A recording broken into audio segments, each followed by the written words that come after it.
Hello and welcome to our final pre-concert conversation for our Masterwork series in the 2020-21 season. I'm Ed Parsons, General Manager of the Florida Orchestra. Always a pleasure to have with us Michael Francis, our Music Director. Hello, what a remarkable season it's been. I can't believe we're coming to the end so soon.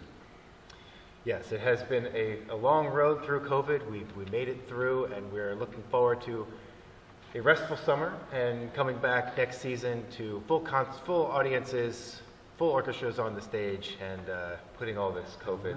No masks. Everyone's sitting close together. No more social distancing on stage. So it does look like we're heading into a positive time. Fingers crossed. Absolutely.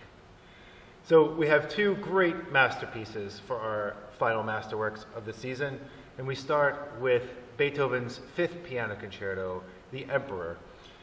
This is the last of Beethoven's 5 piano concertos and comes in the thick of his middle period, around 1809, around the time of the 7th Symphony. And Beethoven was continually pushing the bounds, and the middle period started with the 3rd Symphony, which also happens to be in the key of E-flat major, the most heroic of all keys. And the 5th concerto is in some ways the culmination of Beethoven's exploration of the idea of the hero. In 1809, it was the year Napoleon attacked Vienna, where Beethoven was living. His hearing was nearly gone, but it was still painful and was said to have covered his head with a pillow during the bombardments to protect what was left of his hearing. He said, "Since May 4th, I have produced very little coherent work, at most a fragment here and there. The whole course of events has in my case affected both my body and soul. What a destructive, disorderly life I see and hear around me. Nothing but drums, cannons, and human misery in every form." But he persevered and came out with the 5th concerto. And Beethoven did not bestow the title of Emperor on it. That came later. And we know that he was certainly no fan of Napoleon, evidenced by his 3rd Symphony. Instead, he was a firm believer in the people, and in some ways the concerto was the perfect vehicle to explore his political persuasions, the many of the orchestra versus the single authoritarian soloist. Yes, and I think that's a very fascinating point about the leadership in this, because whenever we hear a concerto, we have to always recognize that the composer, particularly Beethoven and of course Mozart, were writing themselves into the solo part. And so as this piece begins, it doesn't begin with a long orchestral introduction. We find ourselves thrust with this huge chord, and then a fantasy, not even a theme. The soloist is so grand, like Julius Caesar being garlanded and loaded with praise. He just expands and runs up and down the keyboard to show off the prowess.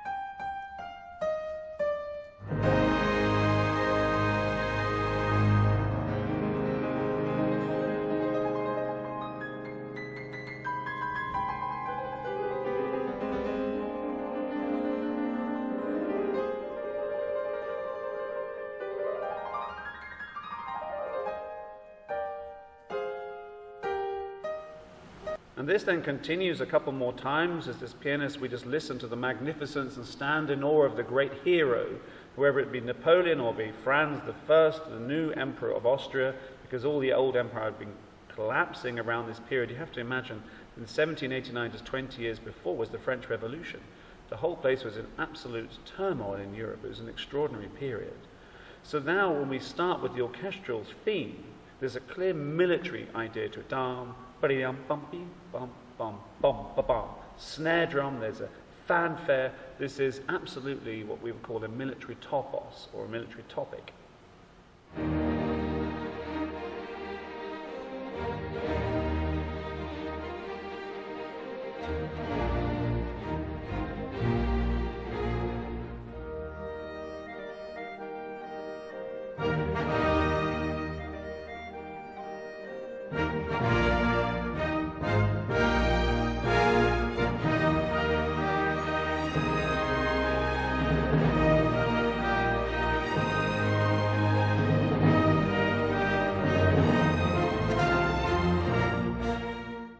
And so this is obviously some sort of battle, some sort of representation of a hero. And because war was so prevalent, I mean, Austria had been invaded so many times by this point, and Napoleon had really conquered so much of it, and annexing in German states, and actually taking residence up in the Schönbrunn palace in Vienna, which of course was sacrilegious to everybody else, but for him that just showed his dominance.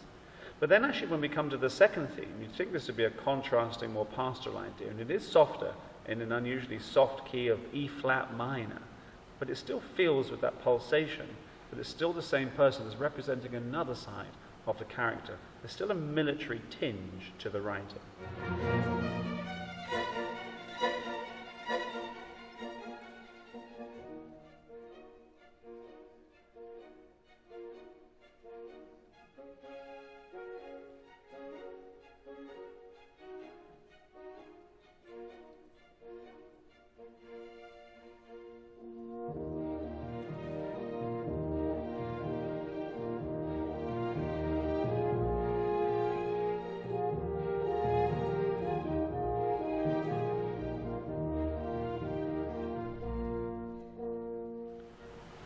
So at the end of this long orchestral section, after the opening cadenza, again, to open a concerto with a cadenza is just bonkers. And then to have an orchestral section, when the piano comes in again this time, we're expecting him likewise to be huge, powerful leader, but in this situation, the melody appears softly, ruminating, showing another side. And this is Beethoven's genius, as he wants us to see that people are not just one-dimensional. Like Coriolanus or like Macbeth or Hamlet, there are many facets to all of us and many facets to the characters that we represent in great art. And listen to this ascending scale up to this more heavenly theme of the military motif you've already heard.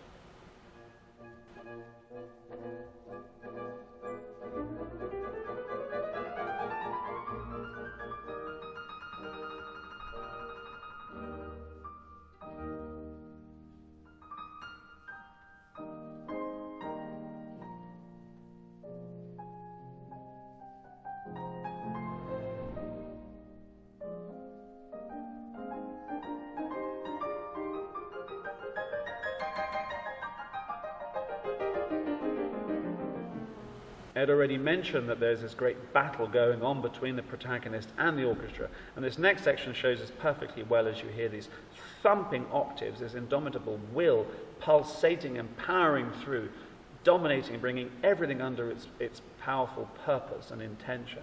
And this whole first movement is this juxtaposition of all the various sides of this military idea. His Eroica Symphony was originally going to be called the Bonaparte Symphony until he heard that Napoleon Bonaparte himself had crowned himself emperor, at which point he scratched it through. But Beethoven at this point was also contemplating going into the patronage of Napoleon's younger brother, who promised him some money, and then some princes, Prince Lobkowitz and others, decided to pay him to stay in Vienna. So Beethoven was also being rather selfish and was wanting to be paid, but this idea of these dominating leaders was so prevalent, and you hear that in the first movement.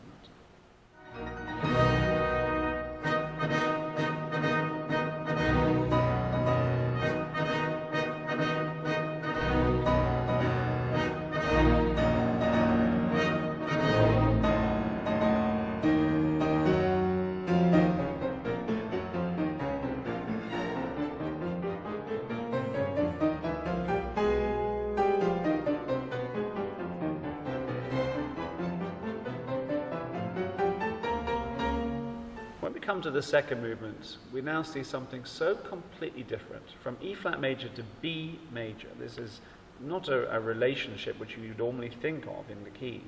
And the music now with tender strings muted, giving it that soft color with the plastic put on the bridge to gently give it a warmer sheen to the sound, has this amazing sense of tranquility and peace. This is this leader out in the meadows or something, thinking of something positive or love. Again, not one-dimensional, but something more elegant.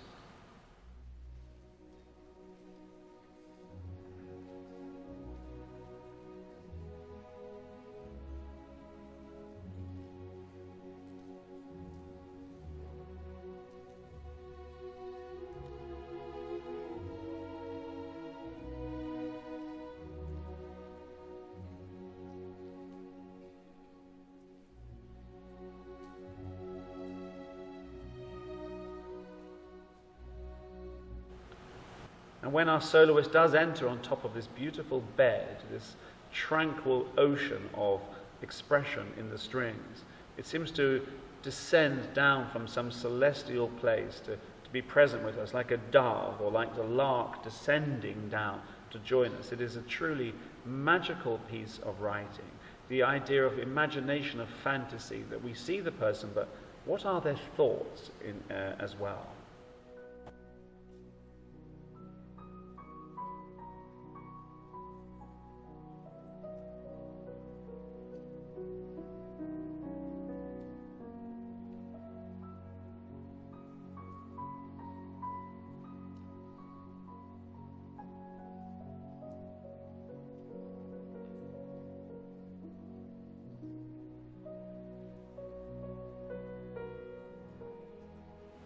At the end of this sublime movement, there's a glorious transition into the finale, in which we just move from B down to B flat, and you feel this little reverie, this idea of this piano just thinking of the idea before it comes out, that first semblance of the idea, that first sniff of the food being cooked. And then when the allegro starts, we're right into a dance, but a dance with an unusual rhythm. Da-da-da-da-dum, dum-da-ka-dee. There's a boisterousness, there's a syncopation, there's a physicality and a kinetic power to the way the music unfolds and jumps off the page. And that idea of dance bringing people together. Listen to this transition from the second movement into the third.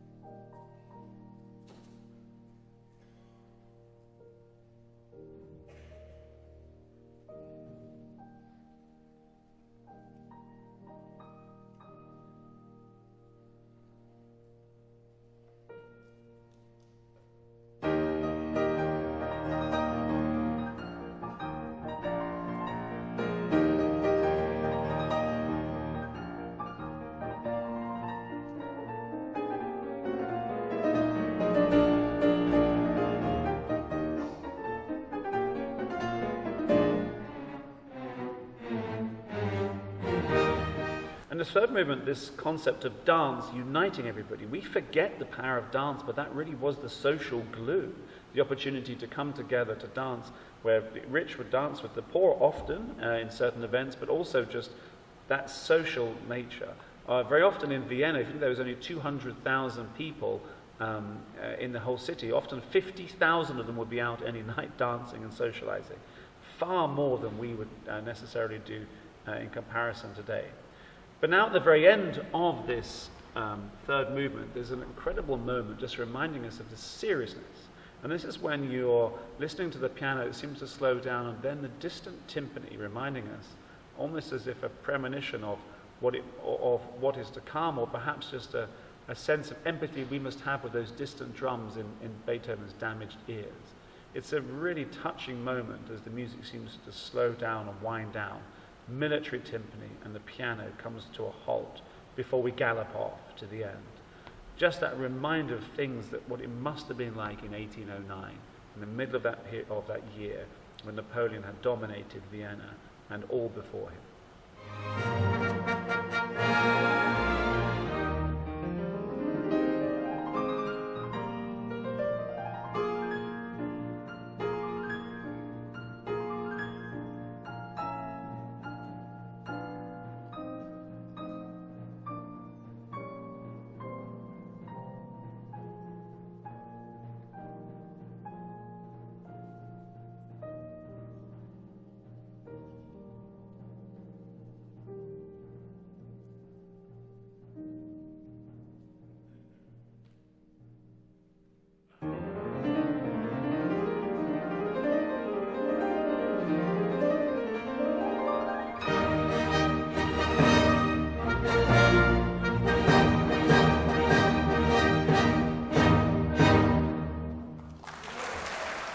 Next, we perform Mendelssohn's Symphony No. 3, the Scottish Symphony. Mendelssohn wrote 5 large-scale symphonies in his lifetime, and while the Scottish is numbered the third, it was actually the last one that he completed in early 1842.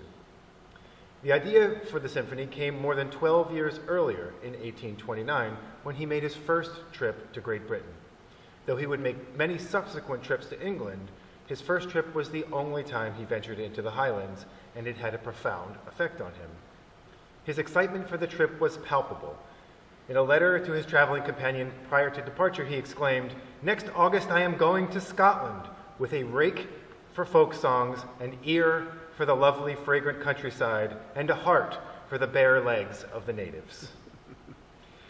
Mendelssohn did not actually write any folk songs into his composition, but the spirit of Scotland runs through it, and much of the material can be characterized as folk-like.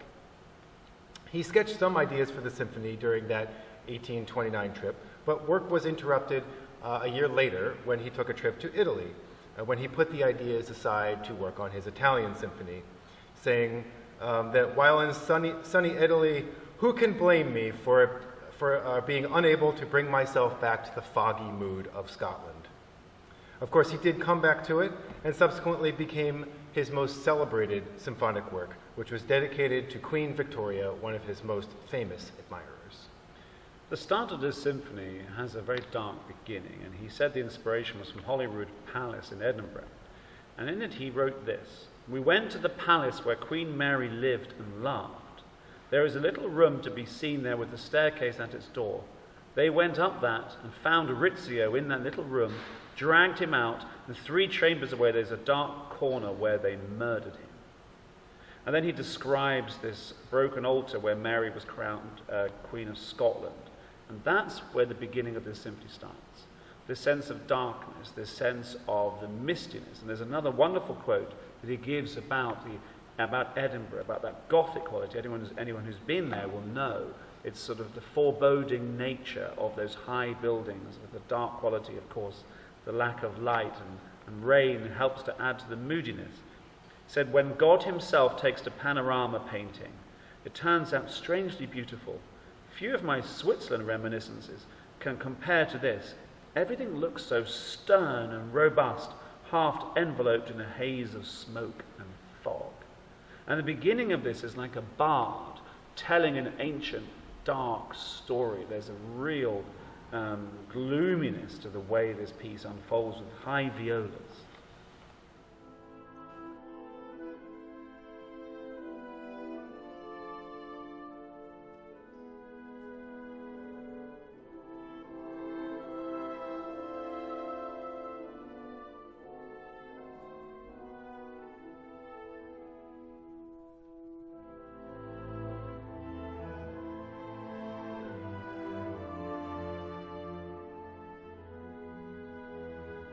So at the end of this long invocation that we hear at the beginning of this introduction to this, it's clear that we're in an ancient world, of ancient stories of tremendous battles, and of course against the English. There's ghastly English just south of Hadrian's Wall, always causing trouble. And the idea of Scotland being an underdog is very important. When the Allegro starts, it feels like an idea is being whispered gently, something that is too dangerous to be spoken out loud. There is sort of sedition, there is something, revolution in the air, but it's whispered gently and calmly.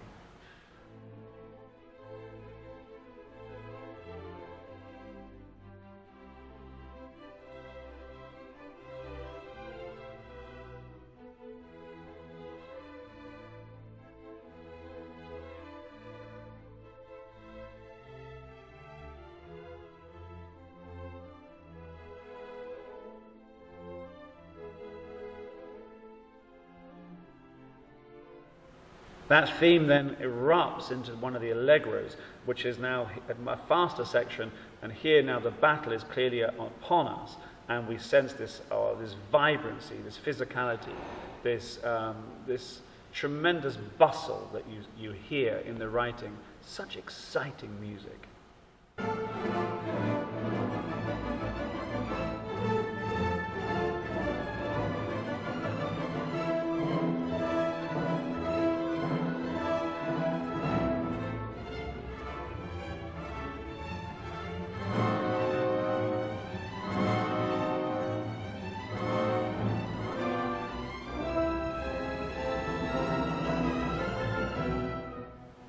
And the first movement has those moments of intricacy and delicacy, but there's always a slightly murderous and spiky undertone to it. And then, towards the end of the first movement, there's a mighty storm, reminding us, of course, of the gales he must have felt when he did travel out to the Hebrides, the seasickness that he wrote about, just that the sheer nature of the weather up there. And when a storm comes in, it's so ferocious and almost supernatural in its darkness and its ferocity. And here, Mendelssohn captures it so brilliantly well with the giant swells in the strings.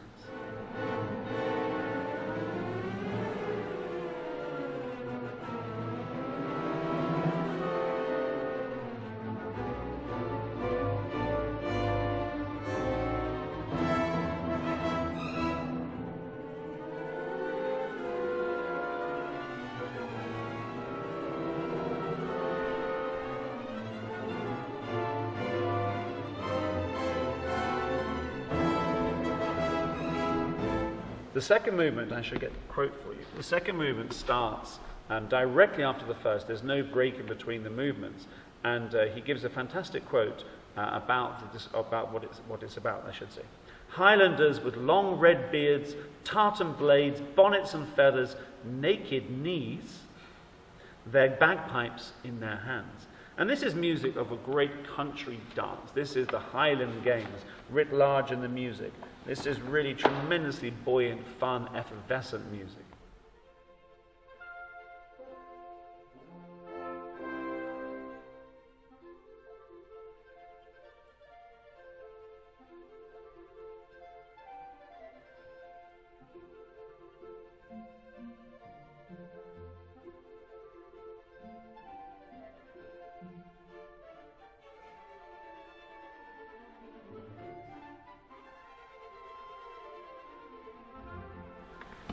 And then later on in this movement, there's a fabulous moment when you feel the strings get very, very light-hearted, as if we're chasing the will-o'-the-wisp or some sort of Scottish sprite running around. This is music of legend, of folklore. Mendelssohn was incredibly well-read and a marvelous painter, had the most formidable education. He was a prodigy on the level, if not greater, than Mozart. And while he was a child, he had lessons with Goethe, the great German writer, the most influential German writer of all. It's really amazing what he discovered. But listen to this fantastic filigree in the writing, like sprites dancing on flames.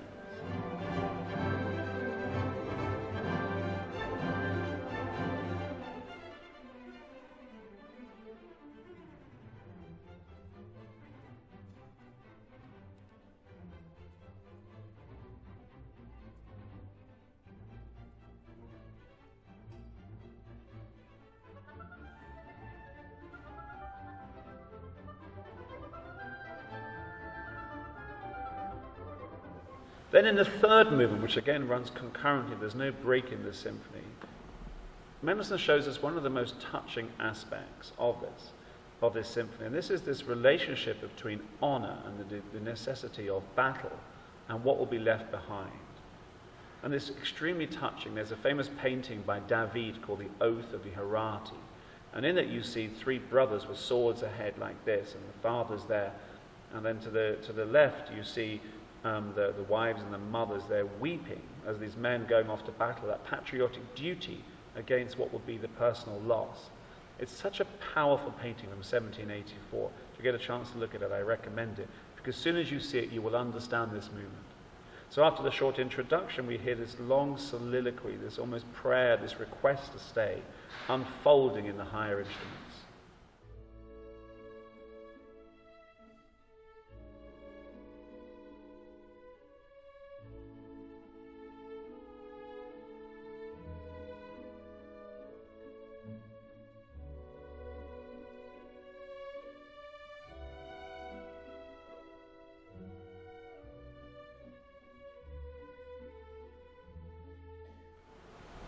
And that then is contrasted with the military theme, ba-bam, bum, ba-bam, bum, ba-bam, which you'll hear in the brass and all the way through the orchestra.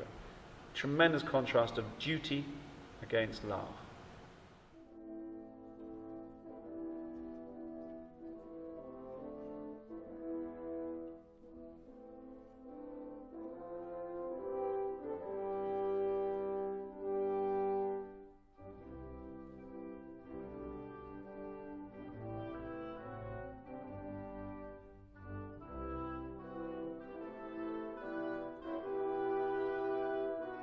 Then the last movement begins with a fantastic clap of excitement. It was originally called an allegro guerriero, which means a warlike or a battle fast movement. And this is the rapier swords flashing around, swashbuckling. This is Braveheart as played by Errol Flynn. It is amazingly exciting fast music, as we're clearly now in the midst of a tremendous battle. And the music captures this physicality so brilliantly and virtuosically.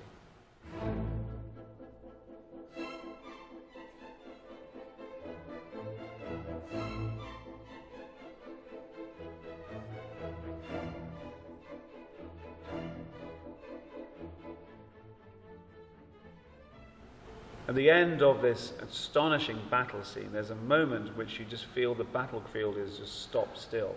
And the lone clarinet starts to look around for survivors, then joined by another clarinet and a bassoon. And this moment of tenderness, of intimacy, of loss is so captivating. And it feels as the music winds down, it's genuinely touching and heartbreaking as we find ourselves along the misty battlefield probably with bodies strewn everywhere. But the idea of longing and loss is so amazingly captured here.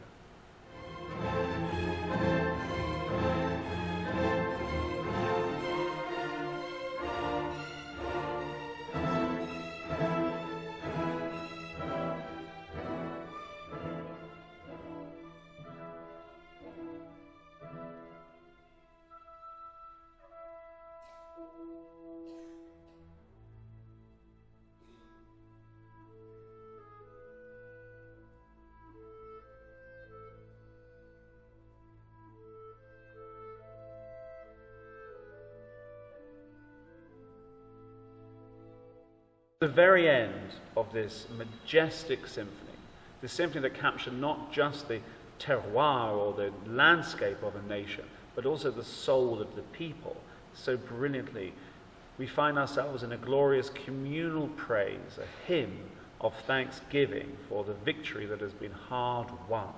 And the music gradually builds up to this glorious, glorious climax. And we give thanks for what we have achieved. And this is almost like a Beethoven 9 moment, or the end of Beethoven's Fifth Symphony. That sense of hope, having overcome the elements, having overcome the battles. And it felt like a perfect piece to finish this season, in which we all know that we've battled against many elements, which have made us all feel very small in comparison to the epic nature of the world. And this one pandemic that seems to have stopped us all in our tracks. And this piece gives us a chance to give thanks to you for your support this season and for all that you have done to allow us to keep bringing the music to you. Thank you very much. You can join us this weekend, either live in concert at the Mahaffey Theater or online on demand on floridaorchestra.org. I also thank you so much for all of you for supporting us through this very difficult year, and we very much look forward to seeing you next season for some more great concerts. Enjoy your summer.